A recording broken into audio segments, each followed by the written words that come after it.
thona, detyrohemi ta ndërpresim seancën. Nga 15 prilli, kur u mbajt seanca e parë plenare për konstituimin e institucioneve të reja, sipas lëvizjes vetëvendosje nuk është bërë asnjë shkelje e kushtetutës. Kështu tha deputeti i vetëvendosjes Glau Konjuca në një konferencë në të cilën foli për aktgjykimin e gjykatës kushtetuese të publikuar pas ditën e së enjtës. Sipas tij, opozita nuk po e lexon siç duhet këtë aktgjykim.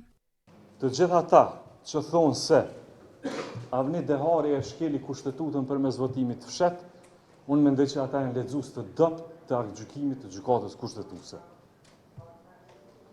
Ata ose nuk e kanë lexuar vetë, ose interpretojnë gabimisht, ose interpretojnë me interpretime të tjerëve. Edhe kjo nuk është mirë. Gjykata kushtetuese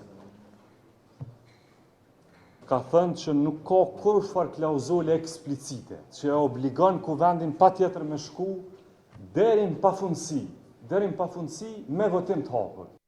Sipas tij, partitë tjera duhet kenë të qartë se do të veprojnë me reciprocitet ndaj tyre kur të vijë koha për votimin e nënkryetarëve.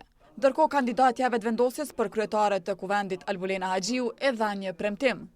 Me rastin e votimit të fshehtë, kur votojnë të gjithë deputetët e kuvendit të Republikës së Kosovës, ashtu siç ka kërkuar edhe gjykata kushtetuese, ashtu siç ka obliguar edhe gjykata kushtetuese, nëse unë, si kandidate e propozuar nga lëvizja vetëvendosje, nuk i marr së paku 61 vota, tërhiqem nga kandidatura për kryetare të kuvendit. Sipas vendimit të kushtetueses, deputetët të zgjedhur obligohen që brenda 30 ditësh të konstituojnë kuvendin dhe institucionet vartëse.